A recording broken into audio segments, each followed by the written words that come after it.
और चलिए इस बीच एक बड़ी खबर आ रही है, सीधे उसका रुख कर लेते हैं। बांग्लादेश में तख्ता पलट के बाद भी हिंसा जारी है। रात भर यहां पर झड़प और फायरिंग होती रही। ढाका समेत कई बांग्लादेश के शहरों में बवाल चल रहा है। छात्र और इस्लामी समर्थकों का उत्पात लगातार जारी है। हिंसा में सोमवार को 135 लोगों की मौत हुई और आज पूरे बांग्लादेश में कर्फ्यू भी खत्म हो गया है। आप तस्वीर देखिए, पूरी रात बवाल होता रहा, हंगामा होता रहा, फायरिंग होती रही और ये हालात तब है जब बांग्लादेश में कर्फ्यू लागू था, लेकिन अब कर्फ्यू वहां से हटाया गया है। ऐसे में किस तरीके की परिस्थितियों का सामना बांग्लादेश को करना पड़ेगा, इस बात की आशंकाएं बनी है। सायरन की आवाज आप सुन रहे हैं और लगातार फायरिंग होती रही। पूरी रात ये बवाल वहां पर चलता रहा और जो छात्र संगठन है, जो इस्लामी समर्थक हैं, उनका ये बवाल है।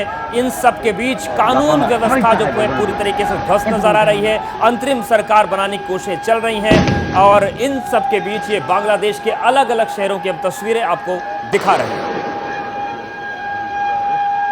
बिल्कुल, तो किस तरीके के हालात बांग्लादेश में हिंसा के बाद पैदा हो गए हैं। कर्फ्यू आज हट चुका है, लेकिन देर रात की तस्वीरें हम आपको दिखा रहे हैं, एक्सक्लूसिव तस्वीर एबीपी न्यूज के पास, जहां पर आप देखिए किस तरीके से जो कई शहर है बांग्लादेश के, वहां पर प्रदर्शनकारी घूमते हुए नजर आ रहे हैं, फायरिंग करते हुए नजर आ रहे हैं, आगजनी करते हुए नजर आ रहे हैं। अब सवाल आखिरकार ये है कि क्या कर्फ्यू हटाने का ये सही समय है, क्योंकि जिस तरीके के हालात वहां पर बने हुए हैं। तो बांग्लादेश में जिस तरीके से स्थितियां बनी हुई हैं, ये तस्वीर हम आपको दिखा रहे हैं। देखिए, कई तस्वीरें हैं और हर तस्वीर में आपको हिंसा, प्रदर्शन, अराजकता और संकट नजर आएगा। बांग्लादेश में तख्ता पलट के बाद जो सेना है उसने सुरक्षा की जिम्मेदारी दी है, लेकिन आप पहली तस्वीर आप देखिए किस तरीके से प्रधानमंत्री के आवास में प्रदर्शनकारी घुस गए थे, जिसको जो मिला वो उसने लूटा। वहीं संसद में प्रदर्शनकारी पहुंच गए। ये तस्वीरें हम आपको दिखा रहे हैं।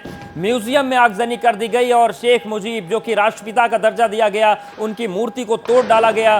सड़कों पर जन सैलाब उमड़ाया। प्रदर्शनकारियों ने जश्न भी मनाया। जिस तरीके से शेख हसीना की सत्ता गई, इस्तीफा देख के उन्हें देश छोड़ना पड़ा, जश्न का माहौल भी है और इसमें खुशी में पटाखे भी फोड़े गए। हालांकि सेना ने अभी कमान संभाल ली है। बिल्कुल, तो देखिए अब बांग्लादेश में सिविल वॉर की 10 बड़ी अपडेट और 10 बड़ी जानकारी आपको दे देते हैं। देखिए, बांग्लादेश में सिविल वॉर 10 बड़े अपडेट क्या है कि बांग्लादेश में तख्ता पलट हो गया है, सेना ने वहां पर कमान संभाल ली है। बिल्कुल, और इन सब के बीच अब उथल पुथल के बीच आज से कर्फ्यू खत्म होगा, लेकिन जो हिंसा की तस्वीरें आ रही थी उन सब बीच सेना का कहना है कि हालात को हम सामान्य करने की कोशिश कर रहे हैं। बिल्कुल, देखिए इस्तीफा देकर शेख हसीना बांग्लादेश छोड़कर भारत आ गई हैं, जिसकी तस्वीरें भी हम आपको दिखा रहे थे कि गाजियाबाद में किस तरीके से शेख हसीना की रात गुजरी है। बिल्कुल, लेकिन सवाल यह है कि शेख हसीना गाजियाबाद के हिंडन एयरबेस पर उनकी रात गुजारी, लेकिन उनको शरण कहां मिलेगी। माना जा रहा है कि वो ब्रिटेन का इंतजार कर रही हैं।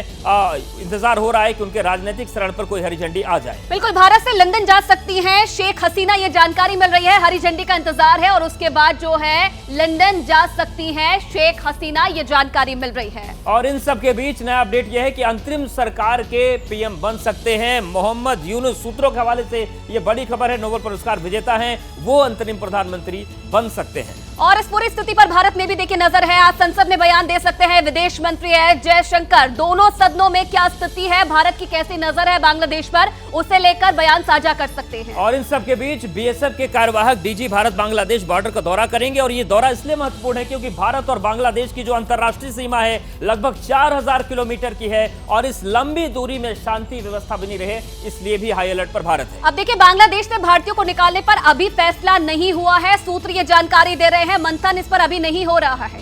और इन सब के बीच बांग्लादेश में तख्ता पलट के पीछे आईएसआई का हाथ है। सूत्रों के हवाले से ये बड़ी खबर भी सामने आ रही है, क्योंकि बड़ी खबर यह है कि इन सब के बीच जश्न का माहौल पाकिस्तान में देखा गया और बड़ी खबर यह है कि बांग्लादेश में तख्ता पलट पर जो इसके पीछे पाकिस्तान की साजिश भी सामने आ रही है। पाकिस्तान की खुफिया एजेंसी आईएसआई का हाथ है, ये सूत्रों के हवाले से बड़ी खबर मिल रही है। हिंसा भड़काने में छात्र शिविर संगठन का नाम है और छात्र शिविर जमाते इस्लामी का ही हिस्सा है। जमाते इस्लामी को आईएसआई का सपोर्ट है और बांग्लादेश में जमाते इस्लामी बैन है। तो ये एक बड़ा अपडेट सामने आ रहा है। जिस तरीके की राजनीतिक अस्थिरता बांग्लादेश में आई है, उसको लेकर बड़ी खबर है कि इसके पीछे आईएसआई का हाथ है। बिल्कुल, और इसी बीच एक और बड़ी खबर आपको बता दें, पाकिस्तान में मौजूद एबीपी न्यूज के विश्वसनीय सूत्रों के हवाले से बड़ी खबर आ रही है। बांग्लादेश के हालात पर पाकिस्तान में मीटिंग हुई है, रावलपिंडी आर्मी हेडक्वार्टर में मीटिंग हुई है। सूत्र ये बता रहे हैं पाकिस्तानी सेना के जो अफसर हैं उन्होंने जश्न मनाया है।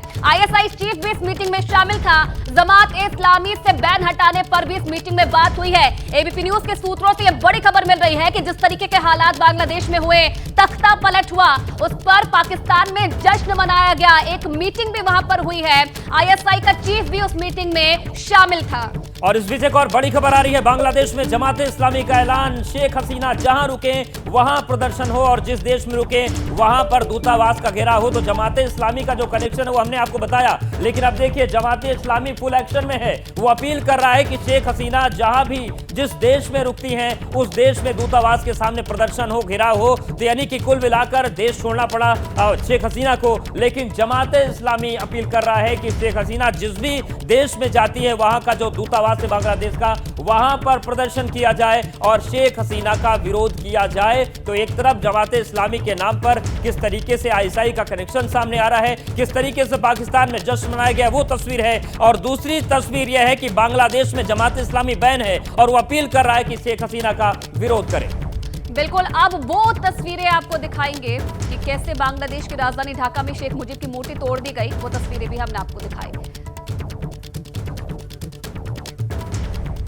तो तस्वीरें लगातार हिंसा की सामने आ रही है बांग्लादेश से। किस तरीके से पाकिस्तान की नजर बनी हुई है, अमेरिका की नजर बनी हुई है, और प्रदर्शन वहां पर किस तरीके से किया जा रहा है। हालांकि आज कर्फ्यू वहां पर हट गया है, लेकिन जिस तरीके से देर रात की तस्वीरें सामने आई हैं उससे यह माना जा रहा है कि स्थिति सामान्य नहीं है।